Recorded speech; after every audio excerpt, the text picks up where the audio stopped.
RL Location Automobile. Pour toutes vos locations de voitures et utilitaires en Guadeloupe, faites appel à RL Location Automobile. Avec RL Location Automobile, réservez en toute tranquillité 7 jours sur 7, 24 heures sur 24. RL Location vous propose une large gamme de voitures et d'utilitaires au meilleur prix sur le site internet www.rl-location.com. RL Location, c'est aussi l'assistance et la livraison. Pour tout renseignement, contactez-nous au 0590 10 66 87. RL Location Automobile, la location en toute simplicité. Attention, offre exceptionnelle chez RL Location jusqu'au 20 octobre. Véhicule catégorie A, 15 € par jour. Véhicule catégorie B, 20 € par jour. Hexagone, actualité. Bonjour ou bonsoir où que vous soyez, et si vous êtes créole, si vous parlez le créole, vous comprendrez très aisément de quoi on veut parler ici ce soir, dans le 13e arrondissement de Paris. C'est la 7e édition du Festival de culture et de langue créole. Alors, on parle de langue créole pour aller peut-être un peu plus vite, mais il s'agit vraiment de toute une culture, de tout un art d'être, toute une façon d'être, et on a eu le plaisir de rencontrer celle qui est fondatrice de ce festival et quelques-uns des participants de cette année. Chantal Loyal est avec nous. Elle nous promet beaucoup d'artistes, de manière encore plus large, puisque vous avez vu là, nous avons la Nouvelle-Calédonie, nous allons avoir Mayotte, qui arrive vers le 20 novembre. Vous avez vu, les villes nous ont rejoints, des partenaires nous ont rejoints, tout type de partenaires, allant des théâtres, allant dans des médiathèques, des bibliothèques, des cinémas. Donc pour nous, c'est très important d'élargir cette créolité dans tous les territoires hexagones comme Outre-mer. Donc pour nous, voilà, on va avoir un moment très fort pour la 7e édition avec tout type de disciplines, des femmes, des hommes qui parlent de notre créolité à travers le théâtre, la danse, le conte, les documentaires, la cuisine, les tables rondes, tout ça, comme d'habitude, le Festival Créole va le proposer. Et en plus des partenaires même de festivals qui nous ont rejoints, on vous l'a dit, Lyon nous rejoint avec Sens Interdit, qui est un festival important, qui existe depuis de nombreuses années et qui va recevoir de nombreux artistes de la Réunion, de la Guadeloupe. Et voilà, donc on aura de nombreuses personnes, de nombreuses personnalités, des scientifiques aussi autour de la langue créole. Le ministère aussi participe, la DGLFLF, autour des tables rondes autour de la langue créole. Vous avez vu Monsieur Lorenzini ici. Donc vraiment, ça nous fait plaisir. Aussi la parole que portent les institutions sur ce festival et qu'ils ont envie qu'il perdure. Donc maintenant, il va être dans les mains des autres. J'espère qu'il va perdurer, qu'il ne restera pas que dans mes mains. Je l'ai initié comme d'autres de chez nous ont initié des propositions qui ont parfois avorté. J'espère que celle-là, elle va perdurer. Elle fait bouger des lignes chez nos jeunes. Parce que c'est ce que je disais ce matin encore à la presse, c'est-à-dire qu'il y a eu un trou générationnel où on nous a interdit de parler le créole. Aujourd'hui, les jeunes, à partir des années 2000, qui sont nés dans 2000, c'est une fierté de parler le créole, c'est une fierté même quand on parle français de garder l'accent créole. Donc je crois que le festival, il est aussi là pour faire contribuer et bouger les lignes et surtout montrer qu'on doit être fier de notre langue et de toutes ces langues qui composent l'Hexagone et qui composent le monde. Alors, en cas d'isote, bon souhait, festival là ouvert. Alors, vin voix nous, vin danser, vin jouer, vin boire, vin manger, vin voir tout ça ouvlé, vin garder. Alors, sauf erreur de ma part, à part la langue occitane, il n'y a pas de festival de cette ampleur consacré à une langue. Est-ce que vous êtes conscient de ça et que vous êtes fier de ça ? Je suis très fière, je suis assez d'accord. Je sais pas si du côté breton ils font pas un festival, mais je sais que les Occitans ont un grand festival et je suis même très épatée par, puisque j'ai eu l'occasion de les suivre souvent, par tout ce qu'ils ont mis en place. Parce que pour l'instant, je trouve qu'on est très loin, si vous voulez, du Pays Basque, par exemple, qui nous donne les oreillettes pour traduire, ne parle que en occitan. Et ou en basque ou enfin voilà. Et nous pas encore. Moi j'ai tendance à parler encore en français et je trouve ça très fort et c'est là que j'aimerais qu'on aille, c'est-à-dire qu'on arrive plus à faire le festival que en créole, à parler dans cette soirée que en créole et c'est encore une grande difficulté parce que on nous a tellement dit pendant des années vous ne pouvez pas, donc il y a un grand travail à faire et un gros travail à faire. Voilà. Mais je vais inviter, viens à côté de moi, Monsieur Léo Cady qui est de la Réunion. Voilà, peut-être qu'il peut dire 2-3 mots sur le créole. Et il fait partie du festival cette année. Cela dit, il y a beaucoup d'exportations. On sait que le festival est allé au Canada et dans d'autres parties du monde. Il y a aussi de l'importation, puisqu'il y a une compagnie indienne, par exemple, cette année. Est-ce que là aussi, il y a une volonté d'échange pour nourrir le créole? C'est parce que cette année, il y a aussi un temps fort et une date importante pour l'Inde, pour les arrivées des Indiens dans les Antilles, et c'est pour ça que l'Inde aussi est honorée, comme Toussaint Louverture et comme Madame Telchid, pour le créole, puisqu'elle est décédée cette année. Cher monsieur de la Réunion, vous êtes aussi dans la zone créole, dans la sphère créole. Qu'est-ce que la Réunion a apporté depuis les 7 dernières éditions et qu'est-ce qu'elle apporte cette année? Alors ça c'est une grande question pour les 7 dernières éditions, ça je ne sais pas. Ouais, elle a été... La Réunion, elle est toujours en force parce qu'elle est très soutenue, la Réunion. Oui, c'est vrai qu'on est très soutenu et puis je crois qu'on essaye de poser ces questions-là même à nos endroits, de cette relation entre le français et le créole, cette relation à nous-mêmes, à notre identité. Dans le spectacle que je défends qui s'appelle Qui s'amilé, qui veut dire qui suis-je en français. C'est ce combat entre la langue française et la langue créole dans un même corps. Et moi je fais régler les comptes entre les deux langues dans un même corps. Parce qu'on a aussi ce truc-là. En plus, en tant que créole blanc, il y a encore une autre chose encore supplémentaire qui doit se questionner. Donc voilà. C'était tout le cœur de ma question, parce que l'idée c'est de savoir, dans les parties du monde où on parle le créole, est-ce qu'on a besoin de le défendre, est-ce qu'on a besoin de l'imposer peut-être, ou en tout cas de l'affirmer? Oui, il faut l'affirmer, et puis il faut se l'affirmer à nous-mêmes déjà, et puis pas hésiter à le partager. Et à dire aux gens que nous sommes différents quelque part, et apprenez à connaître cette différence, quoi. Nous serons plus riches ensemble.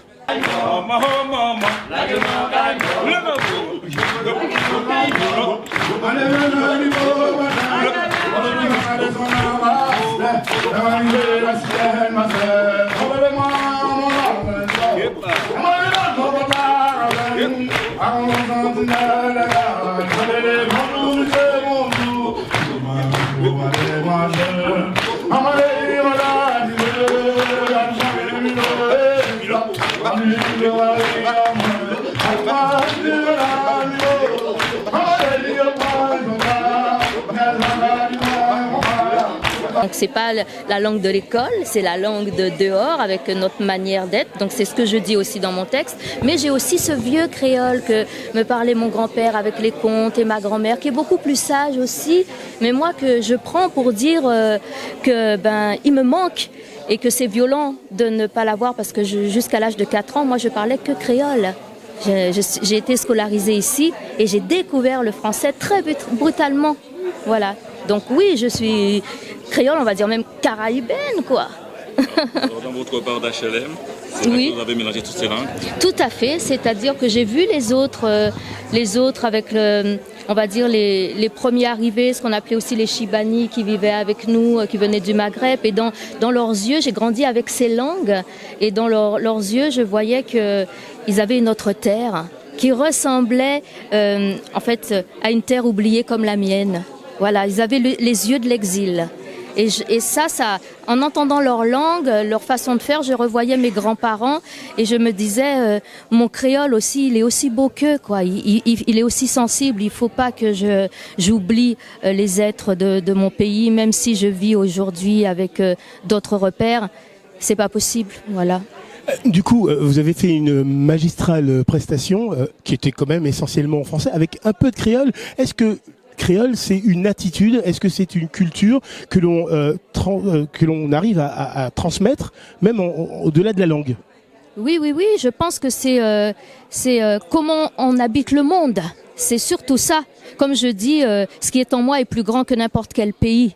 Et créole est avec moi, avec plein d'autres choses. Mais c'est vrai que comme je peux pas penser en créole, je pense en français, même si j'ai envie d'écrire en créole, il va falloir que je pense un peu en français pour mettre les choses en créole. Donc c'est vrai que ce texte, il raconte quand même cette histoire de dire oui, mais après tout, je peux quand même le parler à ma façon, avec mes erreurs. Et puis quoi, moi je suis sur la scène et j'ai quelque chose à dire de fort. Et est-ce que ce qu'on respecte, c'est ce que je dis? C'est pas forcément cette langue créole. Ce que je dis fait respecter la langue créole. Et c'est pour ça que avec Hector Poulet qui m'a justement, je lui ai dit voilà Hector Poulet, eh bien je vais faire quelque chose en créole. Enfin je ne sais pas trop le créole et je sais pas comment je vais me débrouiller avec ça, mais il faut que je parle quoi parce que c'est important pour moi. Et c'est lui qui m'a dit ne t'inquiète pas, tu peux être comme tu es. Je vais t'écrire quelque chose et à toi de prendre ce que tu veux. Et c'est moi qui ai décidé de faire le mélange créole français, de répondre comme ça. Et voilà, quoi. Donc je pense que quand même, créole en moins était qu'à représenter, quoi. Voilà, il était là. Igor Drané, on sait que vous êtes impliqué dans ce festival dès le début. Moi, à chaque édition que je vous ai vu, ça vous fait quoi aujourd'hui de voir l'ampleur que ça a pris? Alors, ça me fait quoi? Alors, chaud que ça serait peu dire. Je suis presque un itinérant de ce travail-là, que j'ai commencé depuis très longtemps avec différentes structures et je continue avec différents. Donc, moi, ce qui compte pour moi, c'est que ça continue et que ça soit transmis. On est simplement de passage. Je l'ai dit tout à l'heure, planter, semer. Mais vous êtes aussi conteur, vous êtes raconteur, vous êtes un ambianceur. Mais pas raconteur, parce que raconteur, cette histoire de rat, là, ça ne me va pas. Voilà, avec l'humour qu'on vous connaît. Je compte 1, 2, 3, 4, tout ça, ouais. Il y a une transmission de ça aussi, parce qu'on ne parle pas que de langue créole, mais de culture créole. Est-ce que ça se transmet? Est-ce qu'il y a des gens comme vous qui continueront? Bien entendu, la transmission se fait déjà. Lorsque on compte, on est en représentation, il y a des gens. Donc on transmet. Mais en plus, il m'arrive d'animer des stages ou de proposer des livres, de faire des traductions aussi du français au créole. Tout ça, c'est de la transmission. Mais je crois qu'il faut encore creuser, parce qu'on n'est jamais arrivé au bout, quoi. Donc la transmission, c'est tous les moyens possibles. Avec tous les moyens possibles. On sait qu'on se connaît, donc je vais glisser un petit peu la question. Cette année, la dictée créole, ça sera quoi le texte? Est-ce que ça sera aussi difficile qu'il y a 2-3 ans? En réalité, ça n'est jamais difficile parce qu'il y a une petite initiation avant, mais je crois que les gens ont un peu peur parce que on est frappé, on a des choses françaises qui parfois nous bloquent. Mais si on enlève tout, on se défait de ces oripeaux, on vient, comme disait Mona, pas venir à tâtons, venir franchement, c'est pas si difficile que ça. On applique les principes sans peur. Et si on enlève ce manteau de peur, on verra que ce n'est pas si difficile. Mais il y a des choses sérieuses à apprendre quand même. Je dis que ce n'est pas difficile, mais il y a du travail à faire. Il y a une syntaxe, il y a une grammaire, comme dans toutes les langues. Alors, il y a d'abord les cours, les premiers cours pour débutants, apprendre à écrire et à lire. Mais aussi, quand on entre en profondeur, là, entrer dans l'esprit de la langue, c'est autre chose. Qu'est-ce qui vous a amené, vous, à vous intéresser particulièrement à ce festival en dehors de cet aspect-là? Et le créole vous a-t-il séduit à un moment donné? En fait, toutes les cultures du monde nous intéressent. Vous savez, le 13e, on a quand même une grande communauté asiatique. Il y a le Nouvel An chinois, il y a à peu près 100 000 personnes qui viennent assister. Et nous, on s'est dit, pourquoi pas aussi le défi créole qui fasse leur festival dans le 13e, parce que le 13e aime, les gens du 13e aiment la culture. Et on a les street art que vous avez visité dans le 13e. C'était le seul musée à ciel ouvert, et notamment pendant le Covid. Pendant que tous les musées du monde étaient fermés, chez nous, c'était ouvert. Et je remercie notre maire, M. Jérôme Comé, qui œuvre beaucoup pour la culture, qui adore la culture, qu'on nous ramène dans son bateau, et notamment la culture créole qu'on adore. Est-ce qu'on peut imaginer que désormais la ville de Paris participera activement, soit de manière logistique, à ce festival? Nous subventionnons le festival, nous subventionnons l'association. Bien évidemment, la ville de Paris aussi, elle est très, très impliquée dans la culture. Il y a un budget immense pour la culture, notamment, comme elle l'a dit Chantal, nous sommes omniprésents pour toutes les manifestations culturelles, notamment le tram. On peut donc imaginer que l'année prochaine, au moins, vous ferez un effort pour nous dire quelques mots en créole. J'essaierai. J'ai demandé à mes amis créoles parce qu'on y gêne beaucoup, mais j'ai jamais pensé. L'année prochaine, j'essaierai.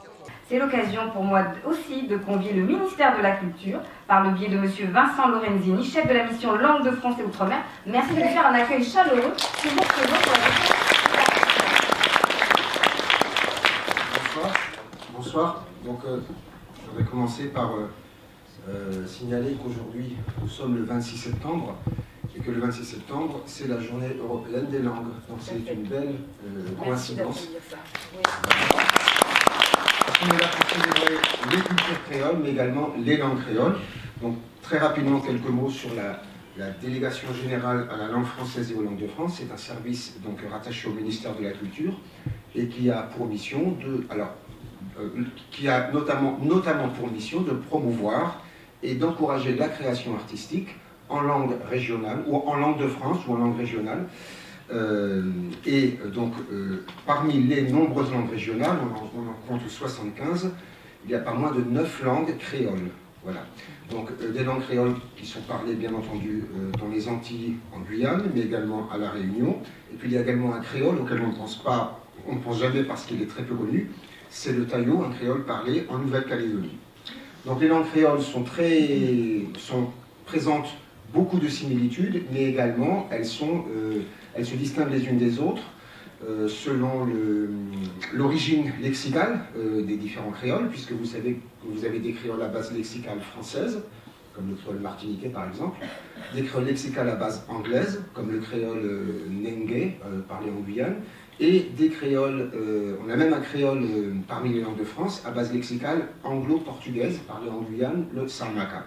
Alors si vous voulez en savoir plus sur la question des langues créoles, je vous donne tout de suite rendez-vous le 21 octobre à Lyon, puisqu'il y aura un festival, une table ronde organisée dans le cadre du festival Sens Interdit, Journée créole, langue et diversité.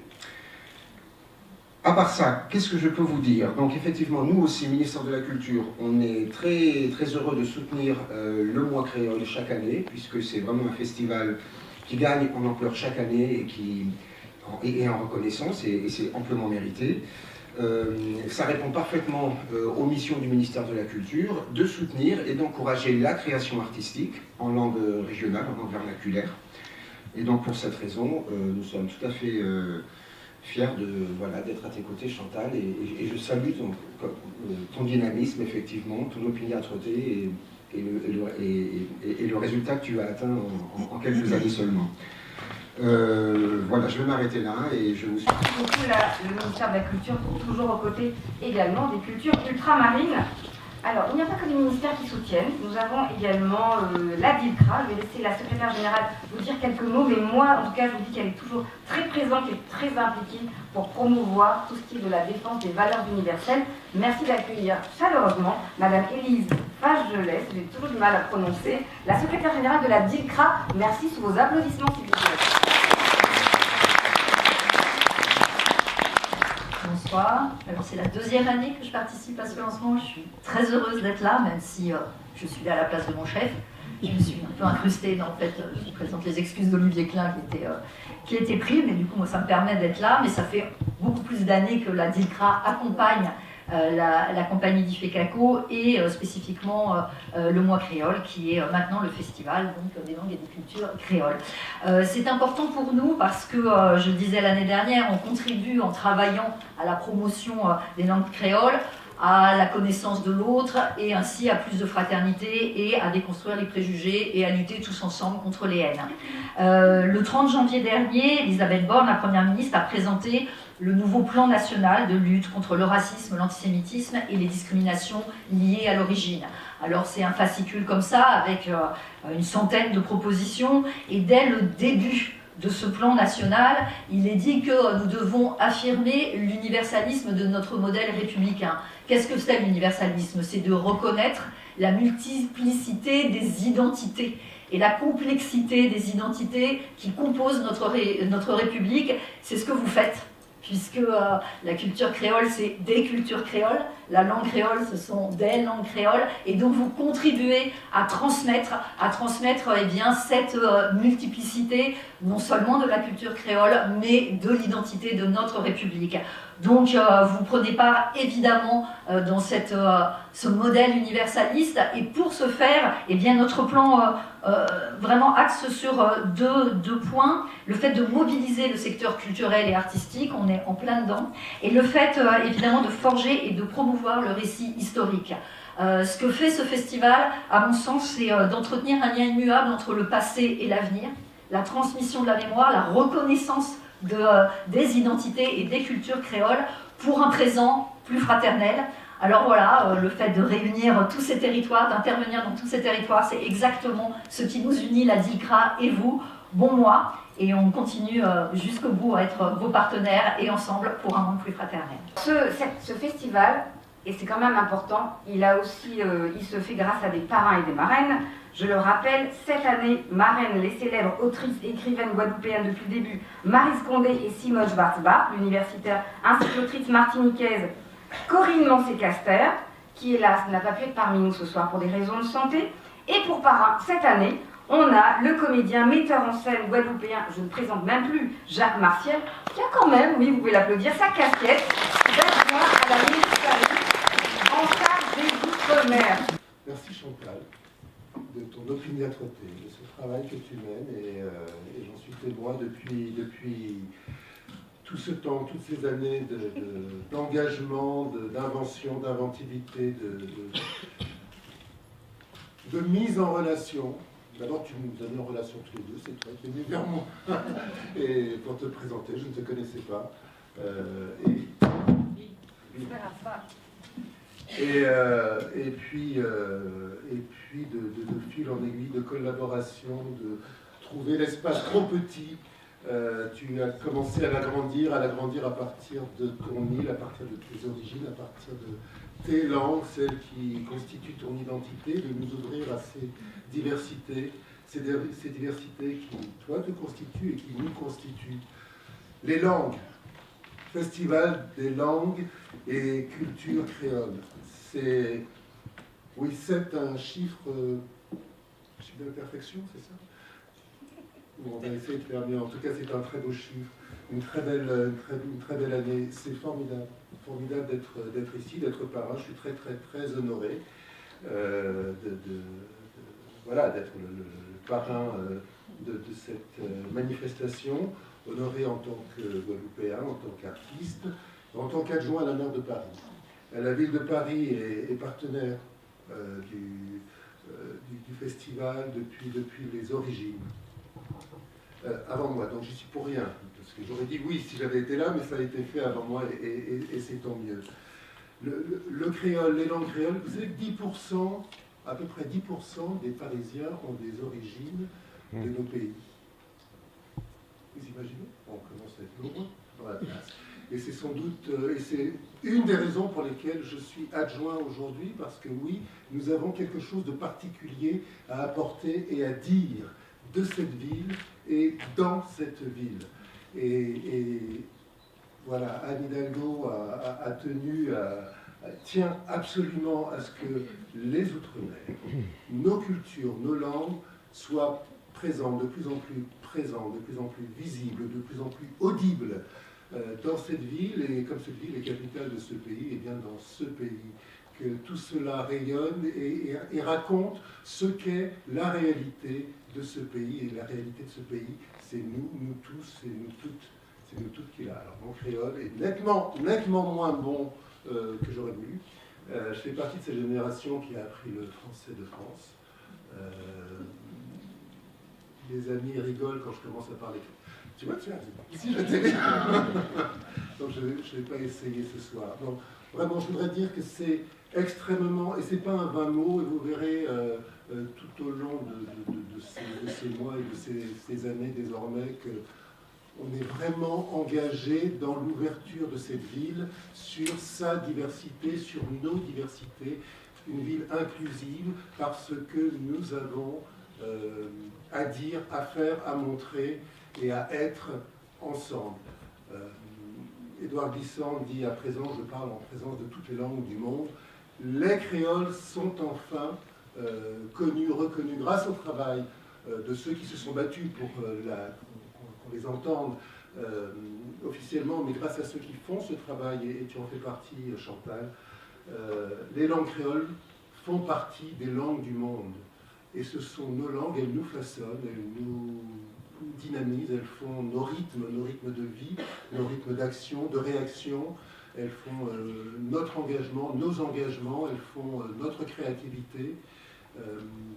Et voilà, il s'agit de tout cela, il s'agit de faire tout cela. Je voudrais terminer mon propos.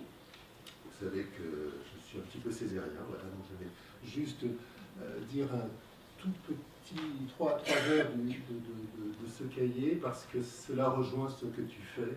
C'est à la fin du cahier, Césaire dit enroule-toi avant autour de ma nouvelle croissance. Pose-toi sur mes doigts mesurés, je te livre ma conscience et ton rythme de chair.